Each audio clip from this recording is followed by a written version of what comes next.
Nice coverage, snap to Haney, throws it over the middle, intercepted, B.J. Raji to the end zone for the touchdown, NFC Championship dagger. Blitz is on, Rodgers scrambles left, winds up Rainbow, he's got carve at the 10 to the 5, to the end zone, touchdown, and a dagger. The Wisconsin Sports Trilogy presents the Packers Trilogy Podcast. Hey yo, Packer fans, what's going on? Welcome to the Packers Trilogy Podcast presented by the Wisconsin Sports Trilogy, the podcast for diehard Packer fans by diehard Packer fans. I am your host, Trevor. You can find me on Twitter at Bender_Trevor, and I am joined, as always, my good buddy Tyler, aka T Plush. You can find Tyler on Twitter at Trilogy_pod. As you know, he is a co-founder of the Wisconsin Sports Trilogy, the host of the Brewers Trilogy podcast, and a contributor for Reviewing the Brew. Make sure you check him out on Twitter. As always, you can find the podcast on Twitter at Trilogy_pod. You can find us on Facebook and here on YouTube. We are the Wisconsin Sports Trilogy podcast on both those channels. Today, we are going to talk about the upcoming matchup with the dumpster fire that is the Minnesota Vikings. And it's going to be a fun conversation, I think, looking at this team and this matchup that's coming up on Sunday. And I'm excited to get to that Packers football talk. But Tyler, how are you doing? Well, if you want to speak more on dumpster fires, my GE tract is currently a dumpster fire. Everyone keeps bringing in candy at work, and I just eat it all day long. Today, someone brought in fudge. Just ate it all day long. I have never spent more trips to the bathroom in my entire life, and it's completely my fault. So hopefully we can make it through this podcast. Okay, wait. What did you just say? What is an issue for you right now? GI. That's what I meant to say. GI. I thought you said GE. I was so confused for the longest time. I did. I don't know what happened there. Oh, that's embarrassing for you, Tyler. All right, let's get into some Packers talk, because clearly Tyler's brain is not on anything else, because he doesn't even know what a GI tract is. But let's get into this Packers-Vikings matchup. As always, we're going to start with the injury report, as we finally get our first injury report of the week on Wednesdays. Tyler and I were talking about this before we got on air, and it's a lengthy one. It's a very long one. So I'm just going to go through, and I'm just going to kind of rattle off players because it is a long one. First off, we have 3 did not participate. We have Mason Crosby. We have Aaron Jones and Kevin King. Next, we have limited participants, and there's a lot of them. So here we go. David Bakhtiari, Chris Barnes, Hunter Bradley, Tyler Urban, Rashawn Gary, Raven Green, Tyler Lancaster, Mercedes Lewis, John Lovett, Kamal Martin, Darnell Savage, Preston Smith, Zadarius Smith, Equinemius St. Brown, Robert Tonyan, and then lastly, a full participant again, which I'm not really sure at this point why they list him on the injury report every week, but it's Jair Alexander listed as a full participant. So quite a significant list there for the Packers. And then moving over to the Vikings, clearly they just traded Yannick Ngakoue. If you haven't checked out our video on that, make sure you do that on YouTube. But also, Danielle Hunter going down and out for the rest of the year. Those are big pieces that they're missing too. But their injury report outside of that is significantly less. So we'll go into that. They had 2 did not participate, which I think are actually pretty important. Holton Hill and Mike Hughes, both cornerbacks, did not participate on Wednesday. Limited participants, another cornerback, Chris Boyd, and running back Dalvin Cook was a limited participant as well. Full participants that were listed on the injury report, we have Adam Thielen, Anthony Harris, and Drew Samila. Probably butchered that, but that's okay. Tyler, what are your overall kind of big picture thoughts after listening to that quite lengthy Packers injury report?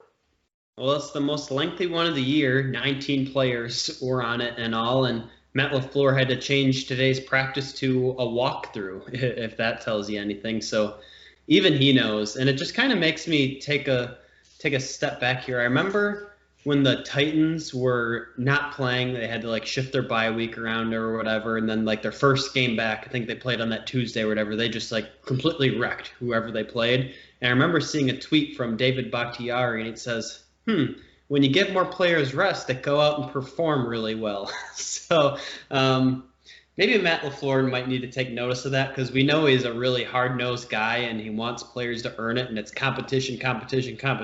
But, man, this team is really beat up. With no bye week coming the rest of the year, this injury report is still concerning every week.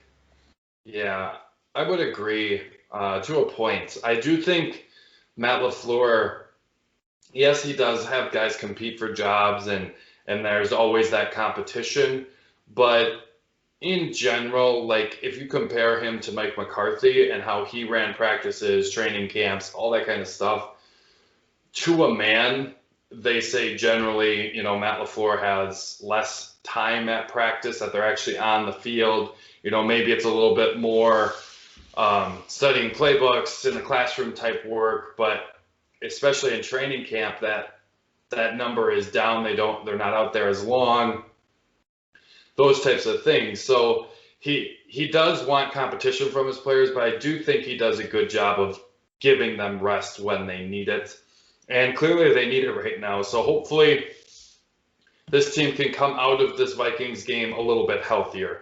I think I truly believe the Packers are going to win this game, and pretty handily. If week one has anything, if it's anything like week one, the Packers are going to win this football game. But even if they lose, I think the big thing is going to be trying to get out of this game healthy, because like Tyler mentioned, 19 guys, that's tough. That's something that we need to get a little bit healthier. And then it doesn't really get easier with having a Thursday night game next week against the 49ers. Then you do get kind of that mini bye a little bit. So hopefully that can help guys get a little fresher and everything. But to me, that means these did not participate outside of probably Mason Crosby is very like Aaron Jones, Kevin King. Then do you just wait them off, this week, and then maybe you can get them back? But if you rush them out this week and there's any re-injury, there's no chance you get them against San Francisco, and maybe that pushes them out an extra week. Knowing the Packers, I think, especially with Aaron Jones and probably Kevin King as well, unless those guys are 100%, they're not going to play. It'll be interesting how the limited participants do the rest of the week, and if they're continuing to progress and hopefully get to a point of, okay, I can play on Sunday and play on Thursday as well. But to me right now, it's got to be 100% if they're going to go on Sunday. I don't think it's like a must-win situation for the Packers this week. So, get your guys healthy. That's first and foremost. To me, this game is second. Obviously, you want to win. You want to beat the Vikings every time you face them. But to me, you got to get these guys healthy, because there's much more important games coming up in the future and going into January and hopefully February this year. So that's one thing that I want the Packers to focus on. Let's not rush players out there to get them hurt for the rest of the season. Moving ahead, Tyler, let's actually talk about this football game. What's something that the Green Bay Packers have to do in order to win this football game against the Vikings? Well, my approach this week at this question was, okay, what can the Vikings do to give themselves a shot to win? Because they're coming in 1-5, clearly the underdogs here. And I think if you're a Minnesota Vikings fan, we need to run the ball. We need to keep Aaron Rodgers off the field. We need to control the clock. So I went back to the first game, or the first matchup, and the Packers, forced 3 and outs quite a bit in that first game. That's how they got off to that big lead. And then, of course, they gave up points in their prevent defense there in the fourth quarter. So you need another strong showing from this defense. I mean, in particular, it's going to take another good effort on the run defense. By all means, from what I've seen from other Vikings reporters, it sounds like Dalvin Cook's going to be a go this week. He was limited, like we just talked about in the injury report, but obviously that's a big guy for them to get back. And last time when we played him, he only ran for 50 yards. Again, part of that was because we got up by so many points. But also Madison added 50 yards. Kirk Cousins somehow carried the ball 4 times for 34 yards. So it was 134 total ground yards last time when we played the Vikings. So, I don't think the yards is important here. It's just more so, especially early in the game like last time, you got to force them to punt the ball, and you got to get Rodgers back on the field as quickly as possible. Yeah, and I mean, if you think it goes how it did last game, where even in the first quarter, technically at the end of the first quarter, Minnesota was winning. It was 7-3. But then that second quarter of 19 points for the Packers, that completely changed it. And then the second half, you can't run the ball if you're Minnesota. So I think it's a combination of like showing up, but also being able to stop them and not allow them to do what they want, which is run the football, like you were mentioning. So definitely think that's important. To me, this Green Bay Packers team is a better team this year. They were playing 1,000% better than the Vikings. Like, it's not even close of who is playing better football. I mean, maybe you can argue talent to me, but the way that this Vikings organization is just like, trading for Unique Ngakoue, then getting rid of him. He's a talented player. Like, that just doesn't make sense to me. Maybe you didn't think you were going to be able to, fork over the cash for a long-term deal. Fine, you try to get something back for him. I kind of get it, but it seems weird. Their mismanagement of the salary cap, none more important than that big contract they just gave out to Kirk Cousins for, another 2 years for $66 million, which I still don't understand. There's number one. Tyler and I were talking about that before the show. How many times am I going to say that? But overall, like I was mentioning, the Packers are just a better football team. So what do they have to do? They got to show up and play football.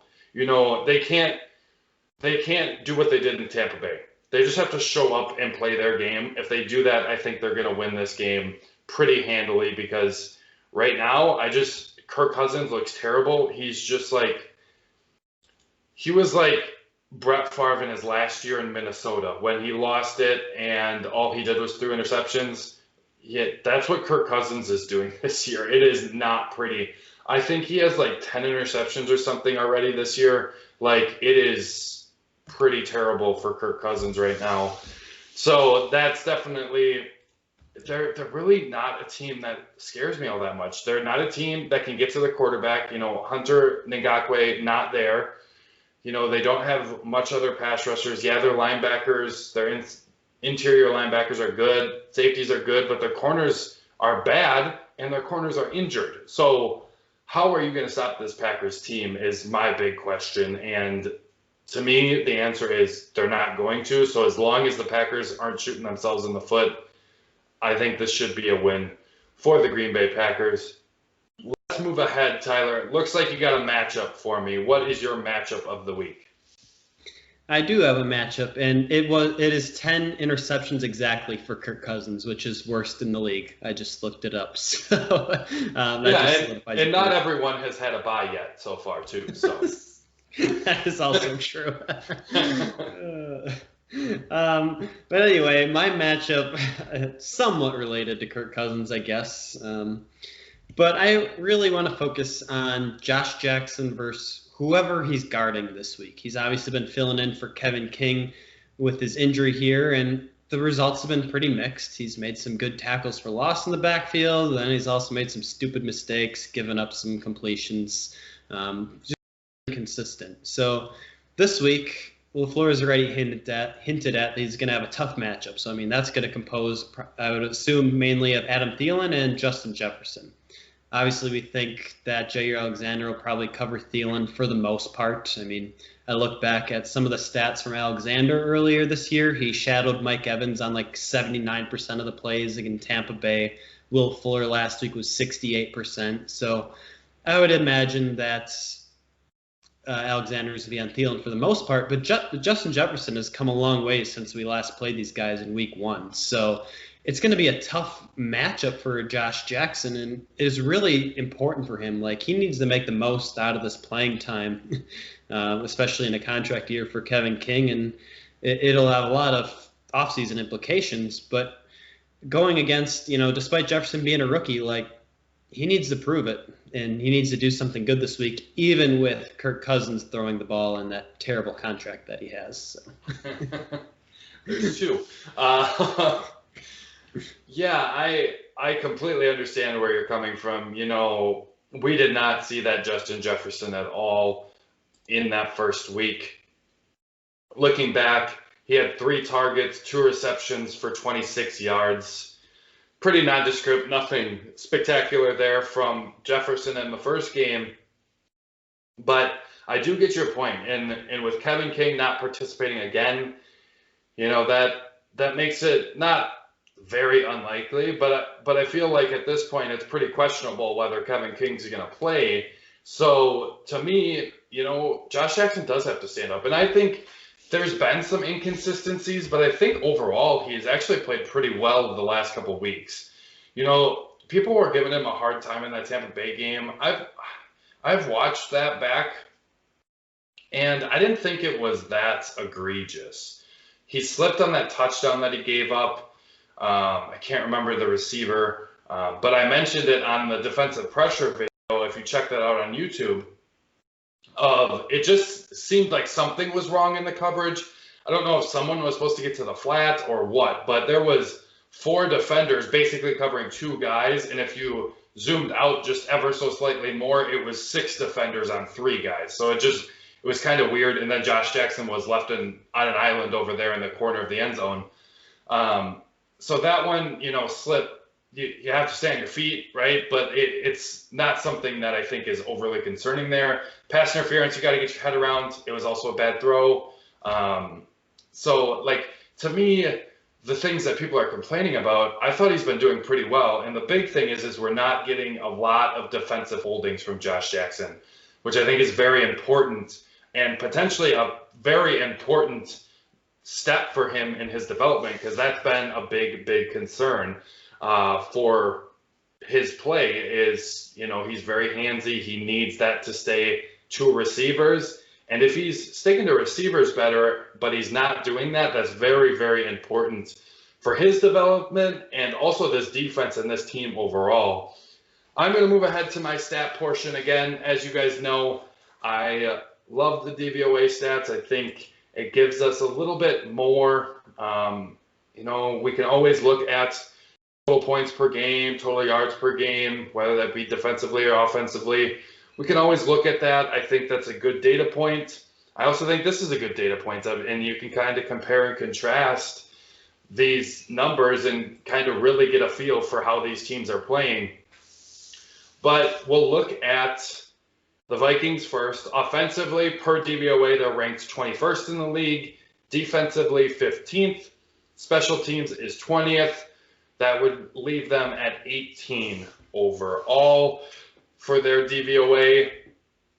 And just to make you Packer fans feel better, the Packers have 1 rating worse than 18, which is the Vikings overall, and that's their defense. At 22, which actually is a big jump because they were at 30 last week. And Tyler and I were kind of talking about that before we got on air, of like 8. And we're like halfway through the season. That's a big jump to move that much for DVOA. And I'm like, it really is a big jump, but they just played a top 10 per DVOA offense. And when you hold that offense to 20 points and shut them out in the first half, that's gonna jump your defensive DVOA. So they actually jumped all the way up to, like I said, 22 from 30. Offensively, they stayed the same at 4. Special teams dropped a little bit. The onside, the blocked punt are going to play a role in that. They go down to 13 from number 8. And overall, they do move up a little bit. They go up to 10 per DVOA. They were 12 last week. One more thing, DVOA-wise, that I want to mention is specifically the DVOA on defense. And I was wondering, why such a big jump.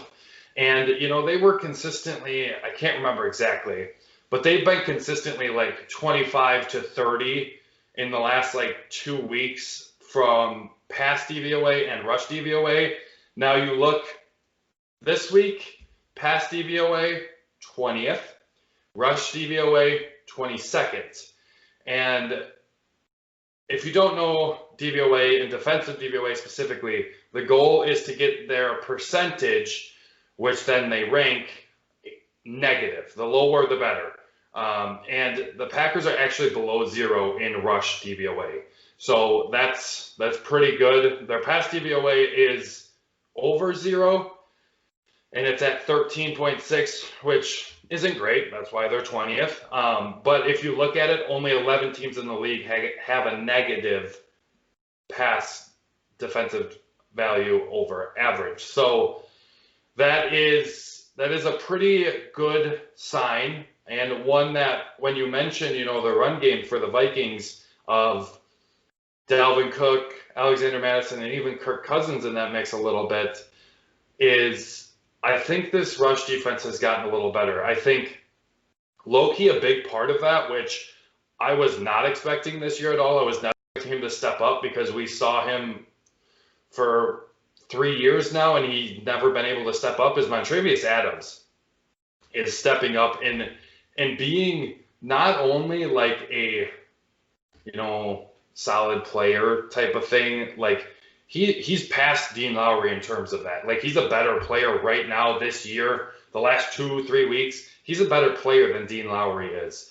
So, that makes that contract look a little sketchy for the Dean Lowry deal. But to me, that's a big boon for this offense. And then you talk about Kingsley Keke, who is doing a solid job in run. Hopefully he's going to start generating a little bit more in the pass, getting Kenny Clark back, who's always phenomenal against the rush. That I feel like, yeah, we didn't address it, but I think it's doing pretty well. Even that Bucs game, I feel like if you would have just looked at the first 3 quarters against the rush, they were probably pretty good as well. But, overall, I think that this rush defense is quite a bit better than I anticipated going into the year, and I do think a big part of that is the development of Montravius Adams. I would agree with you. I mean, all our preseason depth charts, Montravius Adams, we agreed was bottom of the totem pole. I was ready to give up on him, and I think it was he's been talked up in all of camps before, oh, he's coming in big, every season, strong. Yeah, every season. And we're just fed up with it. But yeah, you do notice him making more disruptive plays, especially this year. So hopefully he can build on that momentum, because like you said, I don't know if I've mentioned Dean Lowry once all year. That's kind of sad. Yeah, Dean Lowry is really not living up to that contract. One, I thought, maybe a little bit too much money, but, I thought he was just a solid player, and it wasn't going to be a terrible contract, even if it wasn't great. But it has probably been closer to terrible than good even. So not good. And I will fully mention, I completely was not anticipating this. I did my 53-man predictions before the season. I kept 5 defensive linemen: Kenny Clark, Kingsley Keke, Dean Lowry, Trayvon Hester, and Tyler Lancaster. Now, I didn't even keep Montravius Adams. The Packers kept every one of those guys except trade out Hester for Adams. So, yeah, I completely was over the hype too of, he looks better this year, expect more from him. I was just over it. I didn't really believe it at all this year. And in the beginning of the year, I don't think it was really there, but he's starting to come around, and that could be and is a big thing for this rush defense. If he can continue this is going to be a big, big development next to Kenny Clark in the center of that defense. And then you have also Kamal Martin, Chris Barnes, who have looked good this year. Kamal Martin, we've gotten, a handful of snaps, but he is exciting. He's a fun, energetic, kind of downhill. He's a fun guy to watch. Chris Barnes the same way.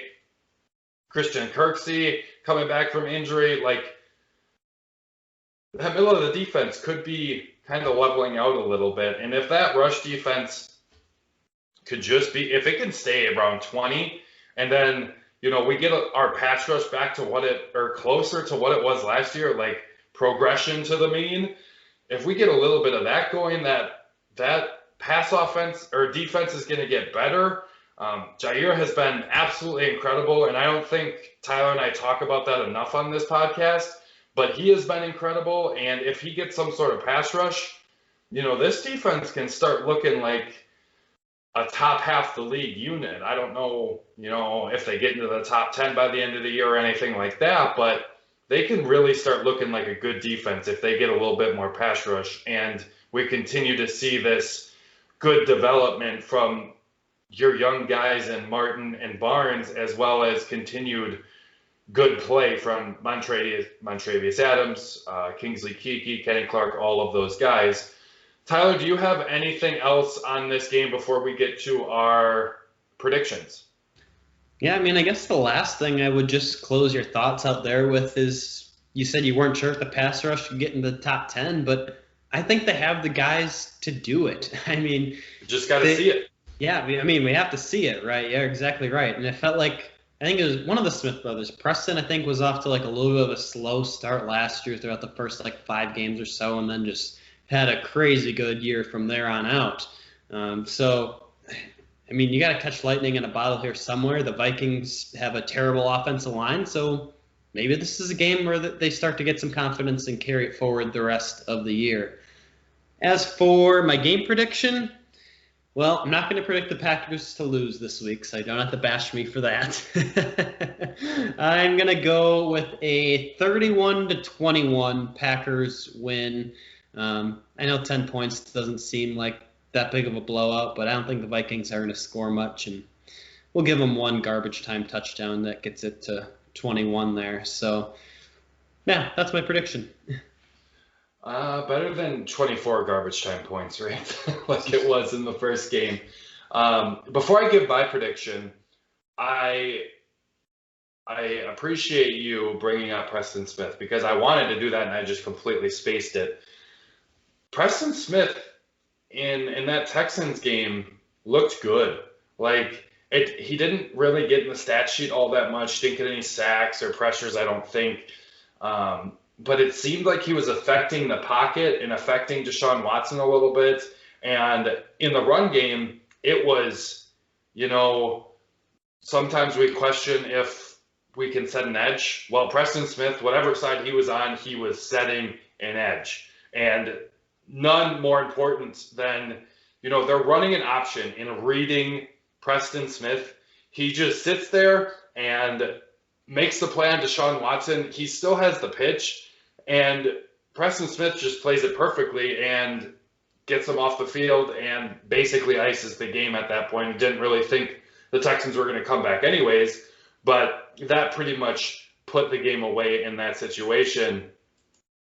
But he definitely deserves a mention here. He did play extremely well, so hopefully he's getting back to that type of play rather than what we saw, the first 6 games of the season.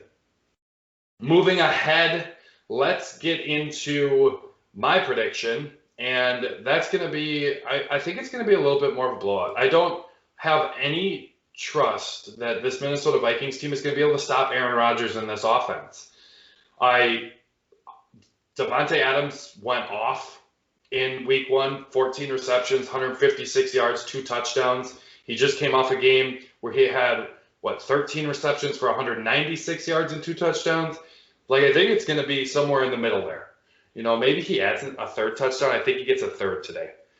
Don't know why, just feeling it. And Tyler said he was going to get 20 touchdowns at the beginning of the year. So he needs to start racking them up with his injury earlier on. So I think Davante's going to go. I just don't see how this Vikings team can stop them, because they can't get to Aaron Rodgers. So you can't use Tampa Bay's blueprint, right? You can't just blitz Aaron Rodgers. And if you are, you're sending everyone. And if that's the case, you let Aaron Rodgers just throw it 50 yards in the air, 20 yards downfield, and Davante will make his guy miss and he'll catch it and run for a touchdown. But I just don't see how they're going to stop him. And I think Kirk Cousins is going to throw a pick or two. And the Packers, like we were talking about, I think Montravius Adams, Kenny Clark, Kamal Martin, Chris Barnes, Kingsley Keke, I think those guys are going to step up. And I think they're going to be able to slow down Dalvin Cook and Alexander Mattison enough early on. And then they're going to get down so much they're not going to be able to run the ball. And it's just, I just have a feeling it's going to be a blowout. And the blowout we saw in week 1 without that bad fourth quarter that they had. So I'm thinking 17-42. Like, dear Lord. like, and one of those is a garbage time touchdown. I don't see it. I really don't see how this Vikings team is going to stop Aaron Rodgers in this offense. And with these guys starting to play a little bit better, you know, maybe this is Preston's coming out party for the year and he starts to get to the quarterback. And if you remember, last year, Zadarius Smith went apeshit on the Vikings and completely won the Packers the game. And they're not nearly the same team as they were last year. So to me, I don't see how the Vikings are going to do that great outside of if they get 24 points in the fourth quarter again. Hopefully I'm not proven wrong because I feel pretty strongly about this. I don't think it's going to be particularly close because I actually am starting to like the Packers rush defense. I think it's coming along. I think it's going to improve and they're going to prove it this week. I know, you know, that rush defense in Houston or rush offense in Houston isn't very good, but I have a feeling this week. And you know, when you pay a guy $66 million over 2 years and then $85 million before that, you know, and he sucks, like he's not even good. Yeah, it's going to be pretty tough to win football games in this league. And yeah, that's going to be it for us this week. Had to get that third Kirk Cousins contract mentioned in there. That's going to be it for us this week. Make sure you guys continue to check out the YouTube channel because next week's going to be a little wonky with having a Thursday night game for the Packers podcast. But in normal weeks during the season for the Packers, it's going to be our new setup. Monday, we're going to release both a podcast for the Brewers and the Packers. That will be found on your favorite podcasting platform and on YouTube. Tuesday is going to be Brew Crew Tuesday. And that's going to be just on YouTube. You know, this week we actually looked at, as my fire alarm's going off, hopefully I'm not about to die. We actually looked at Devin Williams this week. I thought that was a really fun video, fun to just look at his pitching. It's incredible. Wednesdays are going to be the Packers film breakdown days. Thursdays, Packers preview podcast. Fridays, another Brewers video day. So make sure you guys are checking us out on YouTube. We are really starting to pump out the content. We are excited to be doing that for you guys. Hopefully you enjoy. And if you do, just as simple as subscribing on YouTube would mean the world to us. Like our videos, share with your friends and your family. Until next week, go Pack, go. Go Pack.